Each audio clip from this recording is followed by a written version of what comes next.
రమణారెడ్డి గారు మరియు పెద్దలు మల్కాజ్గిరి ఎంపీ ఈటల రాజేంద్రన్న గారికి మరియు మిగతా నా తోటి ఎమ్మెల్యేలు ఎమ్మెల్సీలు మళ్ళు పార్టీలో నాయకులందరికీ నా యొక్క ప్రత్యేకంగా నమస్కారాలు. మరియు అలసిపోయి సొలిసిపోయి 35 ఏళ్ళు సర్వీస్ చేసి ఈరోజు ఎవరెవరేం మాట్లాడతారా, ఏమైనా ఉపయోగం ఉంటుందా ఉండదా అని చూస్తున్న రిటైర్డ్ ఎంప్లాయీస్ అందరికీ మరియు ప్రత్యేకంగా నా యొక్క నమస్కారాలు. మిత్రులందరూ అన్ని విషయాలు మాట్లాడారు, కానీ కొన్ని నిజాలు కఠినంగా ఉంటాయి.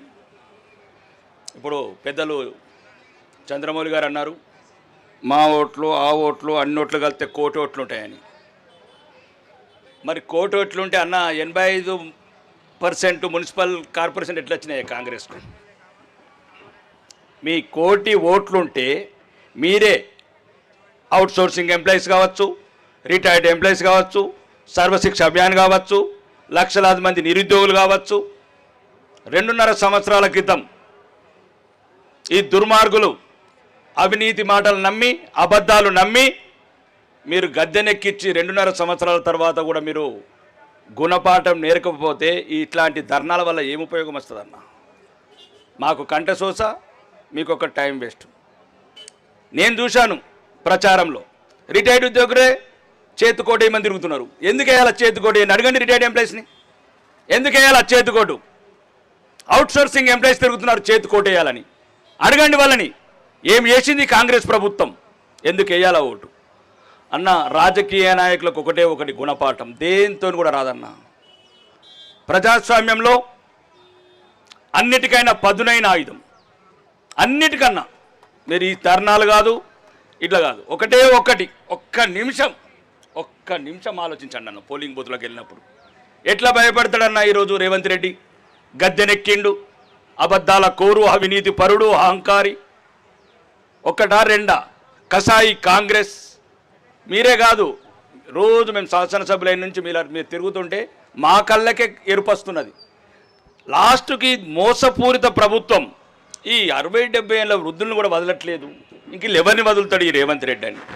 మీరు మళ్ళీ రాజకీయ క్షేత్రంలో జరిగే ఎన్నికలల్లో కాంగ్రెస్ పార్టీకి గుణపాఠం చెప్పాలంటే అందరికీ చెప్తున్న రాష్ట్ర వ్యాప్తంగా, దయచేసి మళ్ళీ మోసపోకండి.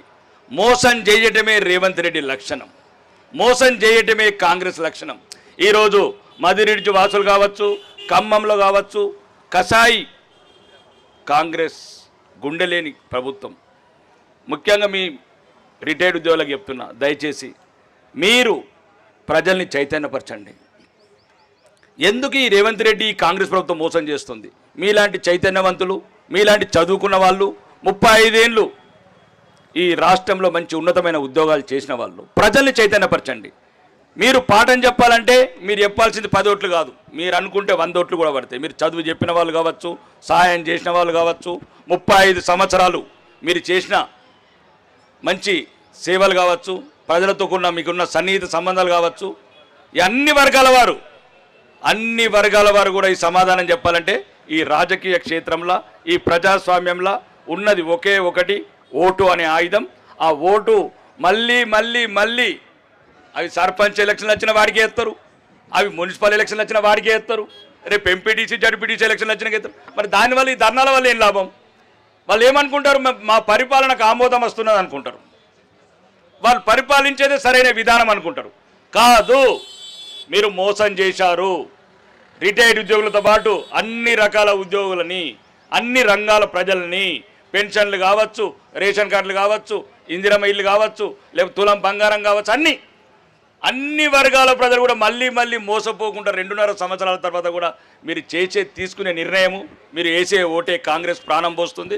కాబట్టి ఈ వేదిక ద్వారా చెప్తున్న తెలంగాణ ప్రజలందరికీ, దయచేసి ఎవరెవరైతే ఇప్పుడు అసెంబ్లీలో వచ్చి మాతో ఏడుస్తున్నారో, ప్రతి ఒక్క వర్గాలు వచ్చి మాతో ఏడుస్తున్నాయి అన్న, అసెంబ్లీలో సమస్యను లేవనెత్తండి. మేము లేవనెత్తితే ఉపయోగం లేదు, మేము లేవనెత్తితే 100 రకాలుగా లేవనెత్తాం. కానీ దానికి మాకు నైతిక మద్దతు ఇవ్వండి. మా గొంతులల్లో పానం పోయండి, మా గొంతులల్లో ఊపిరి పోయండి. అయితే మేము ప్రజా విరుద్ధమైన ప్రభుత్వాన్ని మెడలు వంచి మీకేవేవైతున్నాయో మీ సమస్యలు బరాబర్ అవసరమైతే మా ప్రభుత్వం రాబోయే భారతీయ జనతా పార్టీ ప్రభుత్వంలో మా ముఖ్యమంత్రి గారు ఎవరైనా ఇక్కడ కాదు, సెక్రటరీ కాదు, సంతకం పెట్టాం. ఈ ధర్నా చౌకుల సంతకం పెడతామని చెప్తున్నాం. ధర్నా చౌకుల సంతకం పెట్టే ముఖ్యమంత్రి భారతదేశంలో ఒక్కడే ఉంటాడు, అది భారతీయ జనతా పార్టీ ముఖ్యమంత్రి. ఒక్కసారి మాకు అవకాశాలు కూడా ఇవ్వండి. మీతోని ధర్నాలు చేసి చేసి అన్ని రకాలుగా మేము చేస్తున్నాం. ప్రతి ప్రజాస్వామ్య ఉద్యమం చేస్తున్నాం, ప్రతి ప్రజల వైపు నిలబడుతున్నాం. కాబట్టి దయచేసి మీరు సరైన నిర్ణయం తీసుకోండి. ఇప్పుడు ఏదైతే మిగిలిన సమయం ఉందో రాబోయే రణక్షేత్రంలో, రణరంగంలో ప్రతీది ప్రభుత్వానికి వ్యతిరేకంగా నిర్ణయం తీసుకోండి. అప్పుడే కాళ్ళ బేరానికి వస్తాడు రేవంత్ రెడ్డి. అప్పుడే మన సమస్యలు పరిష్కారం అవుతాయి. పరిష్కారం అయ్యేంత వరకు భారతీయ జనతా పార్టీ నాయకుల ప్రోత్సాహంతో వాళ్ళ ఆధ్వర్యంలో ఉద్యమాలు చేస్తామని చెప్తూ ఈ అవకాశం ఇచ్చిన మీ అందరికీ నా యొక్క ప్రత్యేక ధన్యవాదాలు. ప్రజాస్వామ్యంలో ప్రజల యొక్క సమస్యలను శాసనసభలో అనునిత్యం ఒక గౌరవమైన పద్ధతిలో ముందుకు తీసుకెళ్తున్నటువంటి మా శాసనసభాపక్ష నాయకులు శ్రీ ఏలేటి మహేశ్వర్ రెడ్డి గారిని మనల్ని ఉద్దేశించి మాట్లాడాల్సిందిగా విజ్ఞప్తి.